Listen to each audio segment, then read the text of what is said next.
आज बात उन रेल कर्मचारियों की जो हर मौसम, हर खतरे और हर परिस्थिति में रेलवे ट्रैक पर डटे रहते हैं, लेकिन जिनकी समस्याएं अक्सर फाइलों में दबकर रह जाती हैं। All India points man association यानी AIPMA ने पे कमीशन आयोग के सामने पॉइंटमैन कर्मचारियों के ड्यूटी आवर्स, सुरक्षा और कार्यस्थल की कठिन परिस्थितियों को लेकर कई अहम मुद्दे उठाए हैं। ऐसे मुद्दे जिनका सामना पॉइंटमैन ड्यूटी के दौरान रोज करते हैं। कभी तेज बारिश, कभी कड़ाके की ठंड, तो कभी जानलेवा लापरवाही के बीच ट्रैक पर काम करना पड़ता है। कई बार हालात ऐसे बन जाते हैं कि कर्मचारियों को अपनी जान तक गंवानी पड़ती है। सवाल यह है कि क्या पॉइंटमैन की सुरक्षा व्यवस्था पर्याप्त है? क्या लंबे ड्यूटी आवर्स उनकी जिंदगी पर भारी पड़ रहे हैं? और आखिर पे कमीशन के सामने कौन कौन सी मांगे रखी गई हैं? ऑल इंडिया पॉइंट्समैन एसोसिएशन के अध्यक्ष महोदय और महामंत्री जी, जिनसे जानेंगे पॉइंटमैन कर्मचारियों की जमीनी हकीकत और उनकी प्रमुख मांगे। देखिए, पूरे देश भर में चर्चा काफ़ी जोरों पर है और हमारे साथ अभी मौजूद हैं ऑल इंडिया पॉइंट्समैन एसोसिएशन के महामंत्री और अध्यक्ष, जिनको पहली बार अभी कमीशन आयोग के द्वारा आमंत्रित किया गया है। ये काफ़ी ऐतिहासिक क्षण था। तो आइए जानते हैं इनके कौन कौन से मुद्दे थे जो इन्होंने वहाँ पे आयोग के सामने रखे हैं और अभी कौन से मुद्दे हैं जो लाइनअप हैं। आइए सबसे पहले इनसे जानते हैं। मनोज गोस्वामी जी, पहले तो बहुत बहुत कॉन्ग्रेचुलेशन आपको कि आपको यहाँ पे पहली बार आमंत्रित किया गया और आपको आपके मुद्दे रखने का मौका दिया गया। तो आपके कौन कौन से ऐसे मुद्दे थे जो आपने रखा और कमीशन की तरफ से क्या उसका रिस्पॉन्स रहा है? सबसे पहले आपको बहुत बहुत धन्यवाद। पे कमीशन में हम लोग का मुख्य मुद्दा था हार्ड एंड रिस्क अलाउंस जी, restructuring, gate allowance, sitting allowance, ऐसे करके बहुत सारे मुद्दे थे। मुख्य रूप से हम लोगों ने जोर दिया इस मुद्दे पे कि हार्ड एंड रिस्क अलाउंस का जो बात है तो पहले हमको दिया जाता था, जिसकी 7वें वेतन आयोग में इसे ख़त्म किया गया, जिसकी हमने उसकी कॉपी भी सबमिट की है और ये फिर दोनों फेडरेशन को भी देंगे। और सबसे ज़्यादा जोर हम लोग दिए हार्ड एंड रिस्क अलाउंस पर, क्योंकि आए दिन मैं आपको कुछ ये तस्वीरें दिखा रहा हूँ कि जिसमें हमारे पॉइंट्समैन साथी सटिंग के दौरान तमाम उनकी चीज़ें घायल हो जाते हैं। अब बहुत सारी समस्या आती हैं। अभी लगभग 2 महीने के अंदर में 3-4 हमारे अदर डिवीज़न से साथियों की मौत हो गई। तो ये चीज़ों पे हम लोगों ने बहुत ज़्यादा जोर दिया कि इस पे हम लोग को हार्ड एंड रिस्क अलाउंस दिया जाए, सटिंग अलाउंस दिया जाए। पे कमीशन के समक्ष ये हम लोग अपनी बात स्पष्ट तरीके से रखें।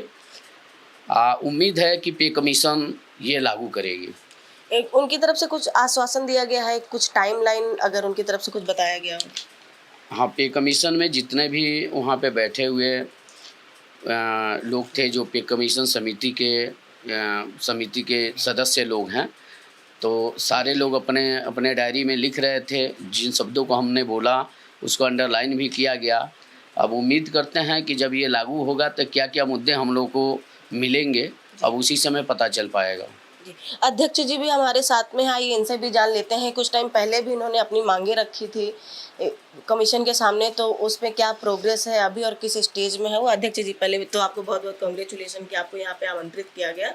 तो जो आपने कुछ टाइम पहले भी मुद्दा उठाया था पॉइंट्समैन की सुरक्षा को लेके, यूनिफॉर्म को लेके, तो उस पर अभी कुछ प्रोग्रेस है या जैसा पहले था अभी वैसा ही है? देखिए, सर्वप्रथम तो मैं आपका धन्यवाद करूँगा और मैं अपने देश के 70,000 पॉइंट्समैनों का प्रतिनिधित्व कर रहा हूं और जो मेरे शहीद भाई हैं मैं उनको नमन करूंगा। आज 8 पे कमीशन में जो हमको बुलाया गया, ये हमारे लिए एक बहुत ऐतिहासिक जीत है और इस ऐतिहासिक जीत में मेरे 70,000 पॉइंट्समैन जो हमारे जिनका हम नेतृत्व कर रहे हैं, उनको लिए मैंने बोलने के लिए कोई कसर नहीं छोड़ी।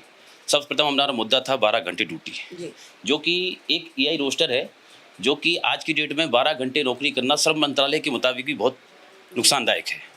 इसको भरजोर से हमने बताया, अपने ड्यूटी रोस्टर के बारे में बताया और उस रोस्टर को कंटिन्यूस करने के लिए इसका हमने बहुत जोर दिया।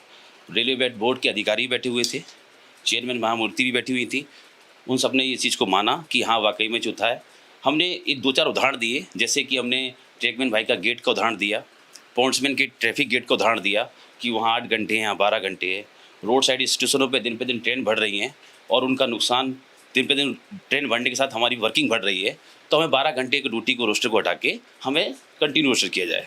दूसरा हमारा मुद्दा था पे स्ट्रक्चर। जी ओनली केवल पूरी इंडियन रेलवे में सिर्फ ओनली पॉइंट्समैन एक ऐसा कैडर था जो 1800 में भर्ती होने के बाद 2000 में टाइट हो जाता था।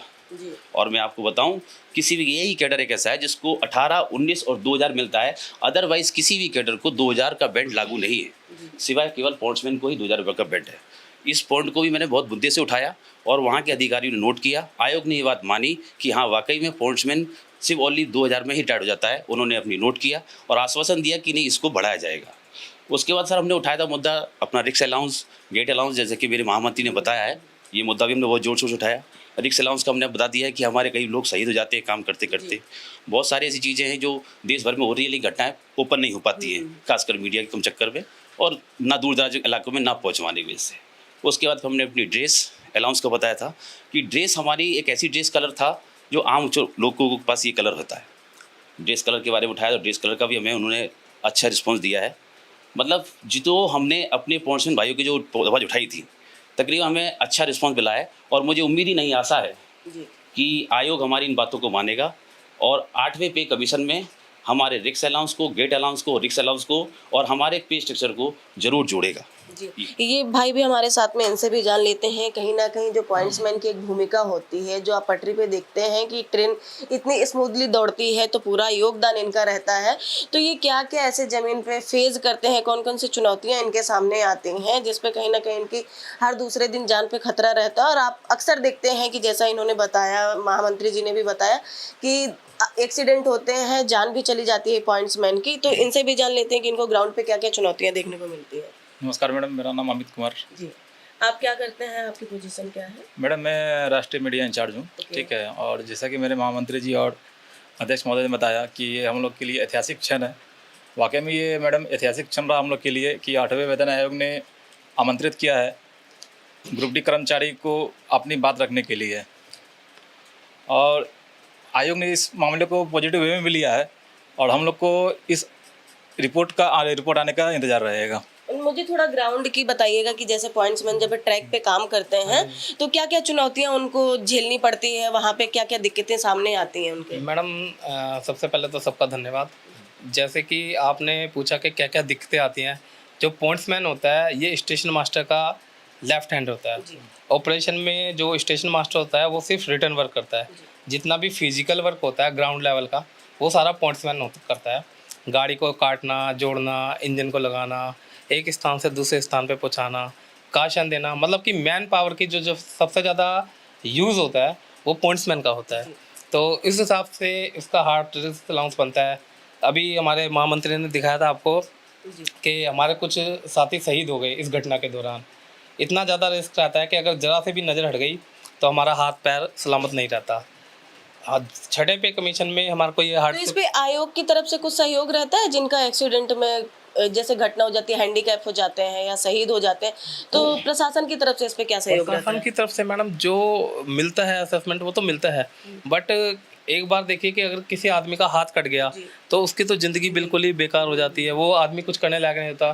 फैमिली में भी उसको नेगेटिव उससे देखा जाता है, आगे वो किस काम के लिए रह गया। फिर उसको ग्रेडर से डिक्राइज कर दिया जाता है। अच्छा। मतलब जिस लेवल पे वो नौकरी कर रहा था, जिस बेसिक पे नौकरी कर रहा था, उसको डिक्राइज कर दिया जाता है और प्यून या फिर हेल्पर के तौर पे उसको नियुक्त कर दिया जाता है। ये भी हमारे साथ एक बहुत दुर्भाग्यपूर्ण है। जैसे बाकी में हम देखते हैं कि अगर कुछ घटना हो जाती है तो उनके फैमिली मेंबर्स को जॉब दे दी जाती है उनकी जगह पे, तो इस पे ऐसा कोई प्रावधान है? ये डेथ केस में है मैडम। जैसे डेथ केस में अगर पॉइंट्समैन की डेथ हो जाती है ऑन ड्यूटी स्टाफ पे, तो उनके पेरेंट्स को या उनके बच्चों को या डिपेंडेंट को उनको नौकरी मिलती है। बट जैसे डिफेंस में है मैडम, डिफेंस में अगर कोई आदि ऑपरेशन के दौरान या किसी घटना के दौरान उसका अगर हाथ या पैर चल जाता है तो उसके प्रमोशन को रिडाउन नहीं कर जाता है, उसको एक विजिलिटी दी जाती है, प्रमोशन उसके होते हैं, बाकी जो टेस्ट मिलते हैं उसको पूरी दी जाते हैं। लेकिन हमारे कैडर में ऐसा है कि अगर हमारे किसी हाथ पैर का अंग कोई भंग हो जाता है तो आपको उसको डिक्राइज करके उसकी तनख्वाह को कम कर उसको प्यून या हेल्पर बना दिया जाता है। ये प्रमोशन का प्रावधान नहीं है आपके पास? नहीं, अगर आप डिक्राइज हो गए हैं तो कोई प्रमोशन का प्रावधान नहीं है। अच्छा, हमारा जो मेडिकल होता है वो एक A2 मेडिकल होता है। उस मेडिकल में हर 2 साल बाद या 50 साल के बाद 1 साल बाद ऐसा कुछ होता है। अगर हम A2 मेडिकल पास होने के लायक नहीं है तो हमें डिक्लाइज कर दी जाएगी, ये चीज़ है। तो जैसा कि देखा आपने, मतलब काफ़ी इनके जो मुद्दे हैं जेन्युइन हैं, क्योंकि कहीं ना कहीं अगर सारी व्यवस्था स्मूथली चलनी है तो इनकी मांगे हैं जो बहुत ही जेन्युइन हैं। अगर आयोग मानता है और पूरी होती है तो ये काफ़ी लंबे समय से ये मुद्दा उठा रहे हैं और जैसे उम्मीद है कि अब हो सकता है कि इनकी जो मांगे हैं पूरी की जा सके। अब कब तक इनकी मांगे पूरी होती हैं और प्रशासन इन पर कब तक संज्ञान लेता है, ये देखने वाली बात होगी। बने रहिए मेरे साथ, मैं अनन्या ठाकुर, कैमरा पर्सन सोलंकी के साथ।